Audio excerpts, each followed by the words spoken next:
Hello, everyone. Welcome back to another episode of our podcast. My name is Emily. And I am Paul. Hello to all our listeners from around the world. Paul, today we have a very special episode. We usually talk about specific phrases or situations, like going to the airport or ordering food. But today we are going to look at the bigger picture. Yes, today is about strategy. It is about how to learn.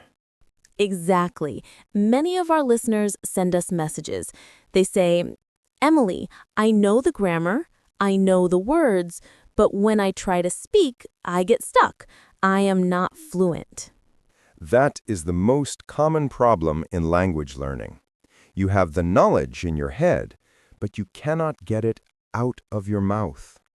So today, we are going to share 5 powerful tips to improve English speaking fluency. These are not grammar rules. These are habits. Correct. These are lifestyle changes. If you follow these 5 tips, you will not just know English, you will speak English. I am ready. I have my notebook. Let's start. Paul, before we get to tip number 1, can we define fluency?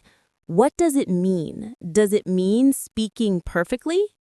No, Emily, that is a very important point. Fluency does not mean perfection. Native speakers make mistakes too. Fluency means flow. Flow, like water? Exactly. Like a river, the water keeps moving, it does not stop. Fluency means you can communicate your ideas without pausing for a long time, without translating every word in your head. I like that definition. So, our goal is flow, not perfection. Exactly. So, are you ready for tip number 1? I am ready. What is the first secret? Tip number 1, listen more to speak better. Wait, listen more? But we want to practice speaking. Why should we listen? Because, Emily, you cannot speak what you haven't heard. Think about a baby. How does a baby learn to speak? Well, a baby listens to its parents for a long time, maybe 1 year or 2 years. Exactly. The baby listens. It absorbs the sounds. It absorbs the rhythm. We call this input. If you want good output, speaking, you need a lot of input, listening. That makes sense. But what should beginners listen to? Should they listen to the news or tough movies? No, that is a mistake. If you listen to something too difficult, you will get frustrated. You will quit. You need to listen to something comprehensible. Comprehensible. That means understandable, right? Yes, you should listen to things where you understand maybe 70% or 80%. So podcasts like this one are good. Yes, podcasts for learners are perfect, but also cartoons. Cartoons, like for children? Yes, children's shows use simple vocabulary. They speak slowly, and the pictures help you understand the story. That is a great tip. So listening builds the database in your brain. Exactly. But you have to listen actively. Don't just let the sound wash over you. Listen to the intonation. Intonation, that is the music of the language, right? The up and down. Yes. In English, we go up and down. We stress certain words. If you listen carefully, you will hear the music, and then you can copy it. So tip number 1 is fill your ears with English. Listen to podcasts, simple stories, and cartoons every day. Correct. Now, let's move to tip number 2. This one might surprise you, Emily. Okay, what is it? Tip number 2. Stop studying grammar rules. What? Paul, are you crazy? We need grammar. Let me explain. We need grammar, yes, but we should not study the rules like a mathematician. Okay, explain this to me, because in school, we only study grammar rules. I know, And that is why many people leave school and cannot speak. When you study a rule, you think too much. You're in a conversation and you think, okay, is this past perfect or past simple? Do I use have or had? Yes, and while I'm thinking that, the other person is waiting. Exactly. You pause. You lose the flow. You're analyzing, not speaking. So what should we do instead? How do we learn the grammar? You learn patterns and phrases. We call this chunks. Chunks, like pieces. Yes. Think of Lego blocks. If you have thousands of tiny little pieces, words, it's hard to build a house quickly. But if you have big blocks, phrases, you can build fast. Can you give me an example of a chunk? Sure.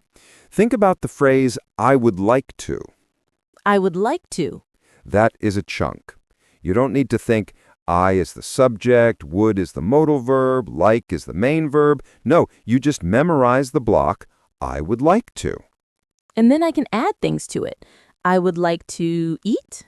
I would like to go. I would like to sleep. Exactly.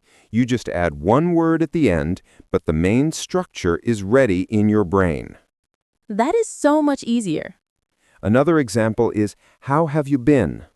How have you been? If you analyze the grammar, present perfect continuous, it is complicated. But if you just learn the sound, how have you been, as one unit, you can use it instantly. So, tip number 2 is focus on phrases and chunks, not individual grammar rules. Yes, learn the pattern. Don't memorize the textbook rule. I love that. It feels less stressful. It is much less stressful.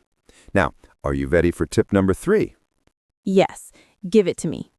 Tip number 3, the imitation technique. Imitation. That means copying, right? Yes. Sometimes we call this shadowing. Shadowing, like a shadow follows a person. Exactly. This is the most powerful physical exercise for speaking. Physical. Yes. Speaking is a physical sport.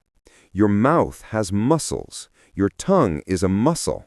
If you want to speak English, you have to train your muscles to move in a new way. That is true. My mouth feels tired after speaking English for a long time. That is good. It means you are working out. So, here is how you do the imitation technique. Okay, tell us the steps. Step 1. You find a short audio clip, maybe a podcast like this one or a YouTube video.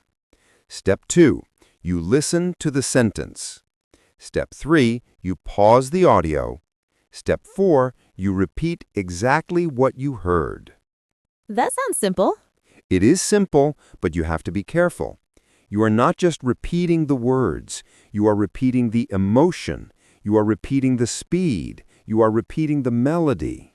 So I should act like the speaker? Like an actor? Yes, be an actor. If the speaker is angry, you sound angry. If the speaker is fast, you speak fast. Can we try it? Can we do a live demonstration? Great idea. I will say a sentence. You are the student. You shadow me. Ready? Ready. Sentence is, I can't believe it's raining again. I can't believe it's raining again. Okay, that was good. You got the words, but you sounded a little bit like a robot. Listen to my emotion. I'm annoyed. I can't believe it's raining again. Okay, let me try to copy your annoyance. I can't believe it's raining again. Much better. You stressed the word can't. That is English rhythm. It feels fun. It feels like acting. It is fun. And if you do this for 10 minutes a day, your pronunciation will improve incredibly fast. So, tip number 3 is shadowing. Listen, pause, and copy the actor perfectly. Correct. Now, let's move to tip number 4. This one is for the people who are shy. Ooh, that is me. I am very shy. I hate speaking in front of people because I'm afraid of making mistakes. That is normal. Fear is the biggest wall. So tip number 4 removes the fear.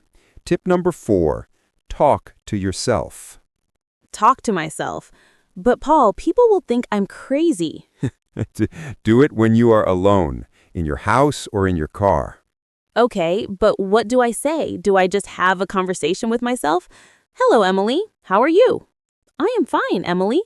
You can do that, but there is a better way. We call it narrating your life. Narrating, like a narrator in a documentary. Yes. Imagine you are the star of a movie. You describe what you are doing. Can you give me an example? Sure. Imagine you are making breakfast. You are in the kitchen alone. You say out loud, "Okay, I am opening the fridge. I'm taking out the eggs. Now, I am looking for the pan. Where is the pan? Ah, here it is." I see, so I'm just describing my actions in English. Exactly. "I am pouring the coffee. It smells good. The coffee is hot." Why is this helpful? 2 reasons. First, it connects the English words to real objects. You touch the egg, and you say, egg. It makes a strong memory. And the second reason. Second, there is no pressure. No one is judging you. You can make mistakes, and nobody cares. It helps you get comfortable hearing your own voice in English. That is a very big point. Sometimes when I speak English, my voice sounds strange to me. Yes, because you're using different parts of your throat and mouth. Talking to yourself helps you get used to your English voice. I can do this in the shower, too. The shower is the best place. You can sing, you can give a speech, you can argue with imaginary people. I argue with imaginary people all the time. Another way to use this tip is to describe your environment. Like looking out the window? Yes, look out the window and describe what you see. For 1 minute, I see a red car. I see a tall tree. The sky is blue. There is a man walking a dog. That forces you to find vocabulary quickly. Yes, and if you don't know a word, for example, you see a squirrel, but you don't know the word squirrel, you look it up later. It helps you find the gaps in your vocabulary. So tip number 4 is talk to yourself. Narrate your day. Describe the world. Yes, be the narrator of your own life. Okay, Paul. We have 4 amazing tips. Listen more, learn chunks, shadowing, and talk to yourself. What is the final tip? Tip number 5, consistency over intensity. Consistency over intensity.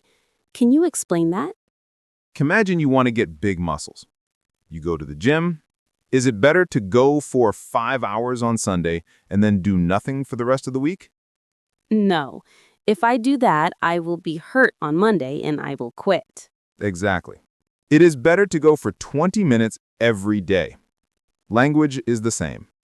Many students study for 4 hours on Saturday. And by Wednesday, they have forgotten everything. You need to study a little bit every single day. The 15-minute rule. Yes. Can you find 15 minutes in your day? Everyone has 15 minutes, even busy people. You can do it while you travel to work. You can do it while you wash the dishes. You can do it before you sleep. So it's about building a habit. Yes. English should not be a subject you study. It should be a part of your life, like brushing your teeth. You don't study brushing your teeth, you just do it. I like that comparison. So don't try to be a hero and study for hours. Just show up every day. Exactly. If you study 15 minutes a day, that's almost 2 hours a week. But because it's daily, your brain remembers it better. So tip number 5 is be consistent. Small steps every day. Correct. Paul, these tips are powerful, but I think our listeners might be overwhelmed. Can we create a daily plan for them? How can they put these 5 tips together? That is a great idea. Let's design a simple routine for a beginner. Let's call it the 20-minute fluency plan. Okay, 20 minutes a day. How do we start? Minutes 0 to 5. Input. Start your day with listening. While you drink your coffee or brush your teeth, listen to a podcast or a simple English video. Okay, 5 minutes of listening. I can do that.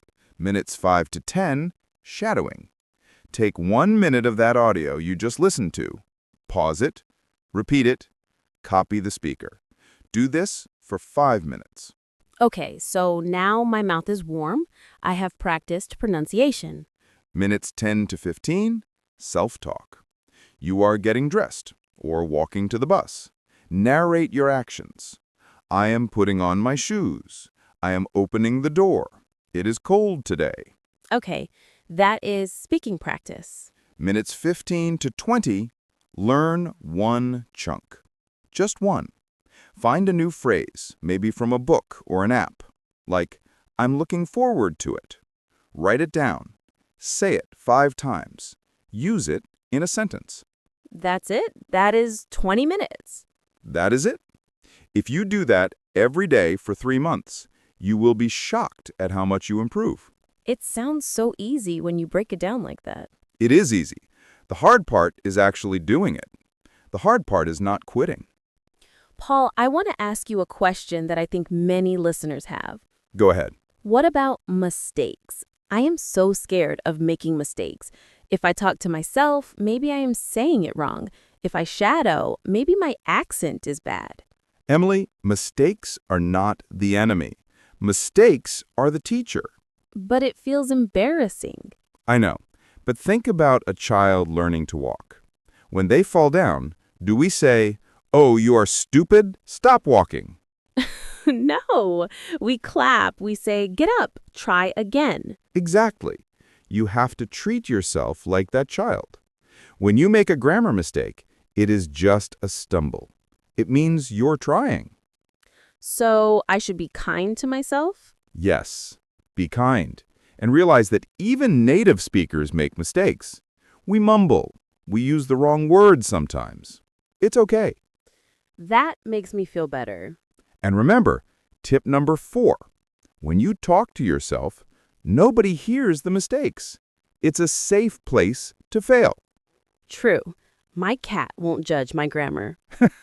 Exactly. Your cat just wants food. Paul, let's talk a little bit about thinking in English. This is something everyone says. You must think in English. Is that possible for a beginner? It is difficult for a beginner, but you can start small. This connects to tip number 2. Don't translate words. How do we stop translating? Because my brain automatically translates everything into my native language. You have to force the link between the object and the English word. How? When you see a table, don't think of the word in your language and then translate it. Look at the object and say, table. So labeling things helps. Yes. Put sticky notes on things in your house. Put a note on the mirror that says mirror. Put a note on the fridge that says fridge. So every time I look at it, I see the English word. Yes. Your brain starts to connect the image to the English word, skipping your native language. That is the beginning of thinking in English. That is a great practical tip. Sticky notes everywhere. Yes, your house will look a bit crazy, but your English will get better.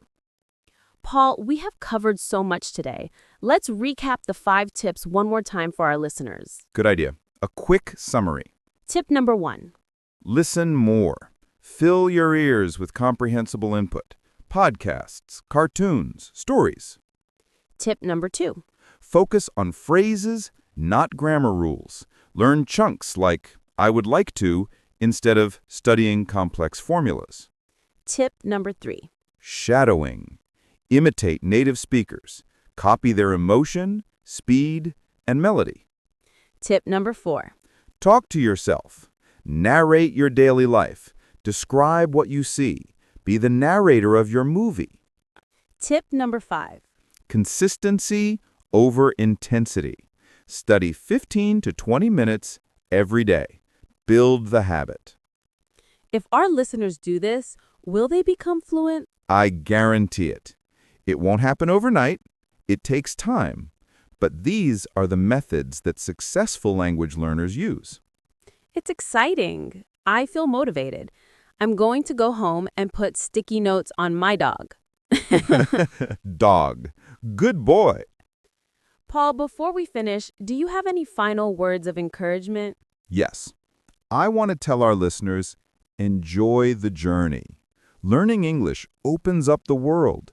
It lets you travel. It helps you get better jobs. It lets you make new friends. Don't view it as a painful chore. View it as a key to a new life. That is beautiful. English is a key. And remember, we're here for you. We will keep making podcasts to help you listen and learn. Yes, we are your partners in this journey. So, your homework for today is simple. Choose one of these tips, just one, and try it today. Maybe try narrating your dinner, or try shadowing this podcast. Yes, go back to the beginning of this episode, pause it, and repeat what we say. That's great practice. Thank you so much, Paul. This was a very powerful episode. Thank you, Emily, and thank you to everyone listening. Keep practicing, keep listening, and don't be afraid to speak. Goodbye, everyone.